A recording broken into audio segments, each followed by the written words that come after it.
we've done the reread. Now it's time to read some 1-star reviews of Rage. Hi everyone, welcome back to my channel. I'm Dave Musson, at Dave Musson on Instagram. This is a place where I talk to you about all things Stephen King. Do check the links in the description to find my range of Stephen King band shirts, my own collection of short stories, Once More Around the Sun, sign up to my newsletter and get a free ebook for doing so, and all of the other stuff like that. Subscribe to this channel.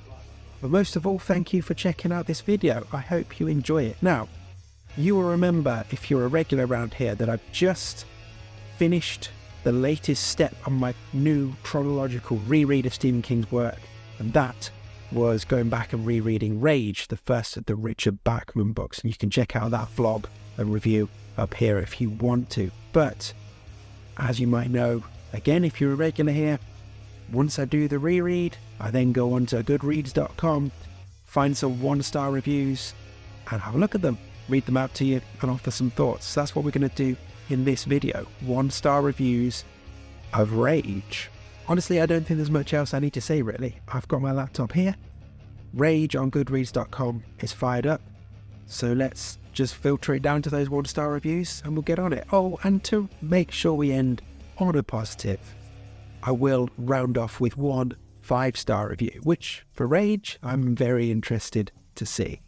So let's get into it, shall we? Here are some 1-star reviews of Rage.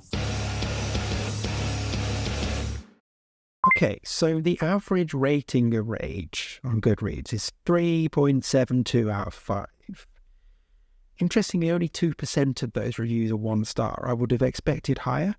The most reviews are actually 4 stars for Rage, which is kind of surprising. But yeah, let's have a look, shall we, at some of these. There are 1,145 1-star reviews of Rage on Goodreads at the time of recording. So let's start off. Oh, first off is Joan, which is Jobis89 from Instagram, who I sort of vaguely know through Instagram, but who reviewed my own book recently, which is very kind of her.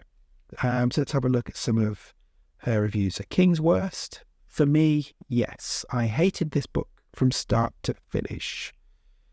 There are many reasons why I didn't like this book, but first and foremost, it was boring as hell, not at all what I expected. Essentially, it's a bunch of teenagers sitting around talking, and although that does sound pretty freaking dull, look at what King was able to achieve with books like Gerald's Game. The characters are flat and interchangeable, particularly the females who are assessed on their virginity or lack thereof and sexual activities. Yes, very fair. All apart from Ugly Irma, who is somewhat an anomaly due to the fact that she is too ugly for anyone to want her. Yeah. Charlie is a despicable character, an utter arsehole. His use of the phrase getting it on made me roll my eyes so hard I almost went blind. Then in brackets, as you probably already know, this was actually a working title for Rage. I'm forever thankful it didn't stick. The way the teenagers converse with each other just didn't feel natural or realistic to me. Oh, and how Bachman was not outed as King right away is shocking given the multiple mentions of Maine and Chambray work shirts. That's an interesting point. I think the Maine setting, I think you can make allowances for that because the main towns he mentions in this that appear in King stories hadn't appeared in the King stories yet. And I guess Stephen King had just blown up, so having a new horror writer set in something in Maine, kind of understandable. The Blue Chambray, though. All in all, I found very little to enjoy when reading Rage. Writing this review was a cathartic experience that I enjoyed more than the book itself. Fair, I think. Next up, Traveller. Though a reasonably good piece for a teenager to have written, apparently King started writing this as a teenager, yes he did, a lot of immaturity still shows through. Despite the fact that I could not manage to build up any empathy with the main character, Charlie Decker, Charlie simply seemed too normal in his general thought process to appear psychotic. He simply came across as a spoilt, extremely immature kid, a product of the typical syndrome of the military father and overindulgent mother. Many families function like this, though very few of the kids from such families actually pick up guns and go around shooting people or clobber people over the head with wrenches. Indeed, most kids show some resilience. So basically this is a person with no psychological reserves. Okay? He doesn't seem to quite fit 100% into a psychopath mold either, so I'm not sure where King was going or trying to go with this character. In fact, it would seem that King is trying to talk out against discipline and at the same time condoning hooliganism and destructive behaviour not to mention murder and violence. I feel a lot more empathy for the real victim in the story, Ted Jones. I mean, yeah, and the 2 teachers who died. The way he's tortured and victimized by the mob on both psychological and physical level left me with an extremely bad taste in the mouth. Was this supposed to be a modern version of Aspects of Life? Yes, exactly. That book was a huge influence on King, definitely. Yeah, I mean, fine. All in all, although the book was an easy read due to King's very accessible style and definitely a more gripping read than Catcher in the Rye, I'm giving it this rating due to the plain mean-spiritedness of character that shines through on every page, not to mention the trivialization of and even glimmers of glorification of cruelty and violence. Okay, fair enough. Next up, Abby. Ab reads, I found this story to be a whole load of meh. Charlie did not come across as sympathetic to me. The writing felt overdone and tried too hard to be sharp and philosophical. I would agree with that, definitely. The situation was unrealistic and disturbing. The ending. First one in the Batman collection down, things can only get better, right? Yes, definitely. Okay, next up, read by Kyle. The worst book I have ever read. Not my least favourite though, because Catcher in the Rye and Ready Player 2 exist. But this book is definitely worse. Okay? Beyond the real world repercussions, this book is just utter garbage. I don't think Read by Kyle likes this book very much. It is an affront to literature, to art, to the written word. It's an affront to the actual feeling of rage. Rage deserves better than to have this book named after it. I like that. Yeah, fair enough. I cannot believe Stephen King wrote this. I think a lot of people are with you. This book made me a worse person. Prior me had hope in humanity. It's gone now. Wow. Okay.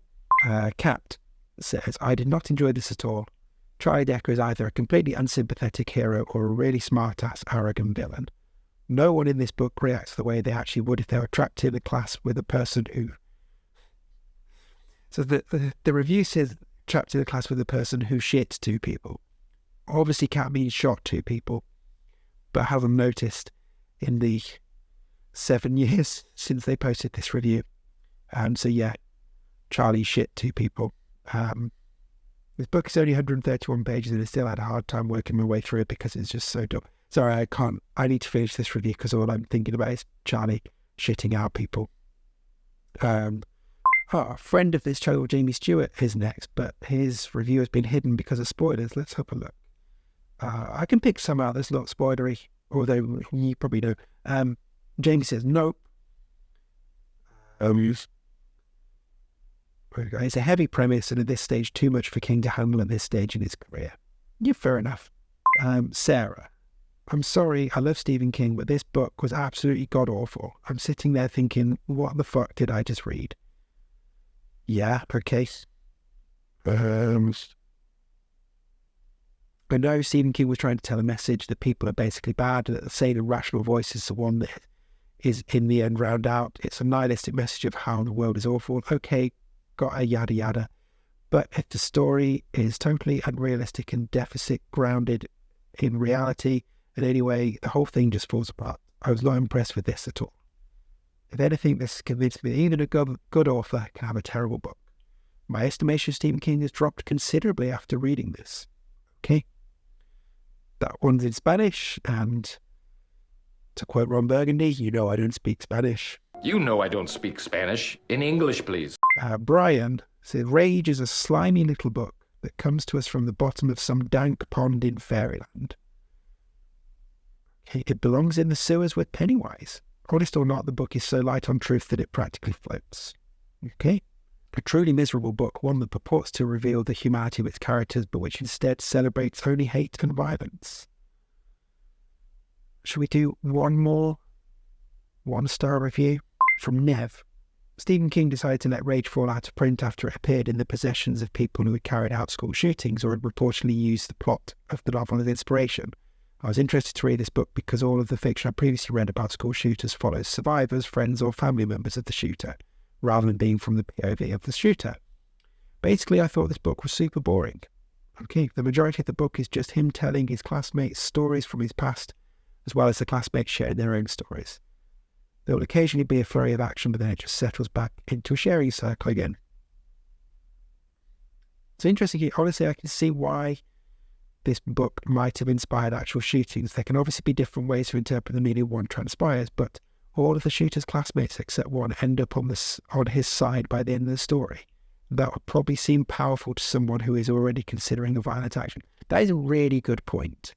And I didn't consider that at all when I was doing my summing up of it. So, yeah, very, very well made point there. Regardless of what I think the actual message is here, I could have enjoyed the book if it was more exciting, but for me it was just all stacked on top of having questionable outcome.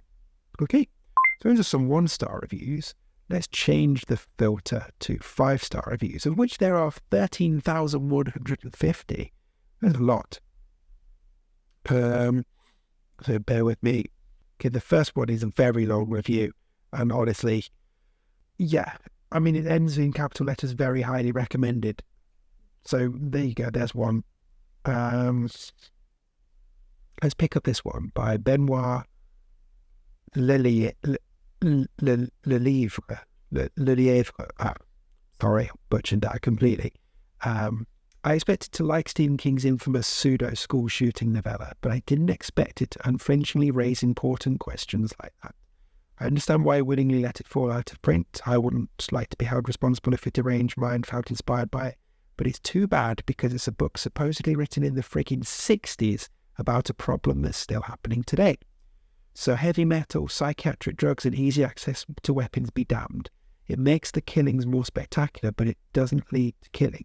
Something else does. That's the disturbing idea this book is confronting us to. I don't think I've ever read something more terrifying than protagonist Charlie Decker's description of his father. That got right to my bones. He sure is scarier than any monsters King ever described. Perhaps the scariest thing about Rage, though, is that Stephen King's writing refuses to condemn or to empathise him. Charles Decker is impossible to put in a box. He doesn't show psychopath behaviour, and he sure as hell is not a victim. He wants that one thing everyone has denied him since he was born: control. It's something much more important to every one of us than we'd like to admit. Odd book, but very powerful nonetheless. There we go. A 5-star rating of Rage to round it off. What's your rating of Rage? Let me know in the comments. So there we go, some 1-star reviews of Rage, courtesy of Goodreads.com. Let me know what you think of Rage. What's your rating? Did any of these reviews strike a chord with you? All of that kind of stuff. Just get involved. I'd love to hear from you. And of course, you can check out the links in the description to find my Stephen King band shirts. You can pick up my collection of short stories. No 1-star reviews for that though, please. Haha. You can if you want to, if you really don't like it. Sign up to the newsletter, subscribe to this channel, check out the book club if you haven't already. That's where I recommend books to you that I think you'll love. But most of all, thanks for watching, thanks for getting this far, and I will see you again soon. We've got Night Shift next on the chronological reread, which is going to be a lovely, spooky time.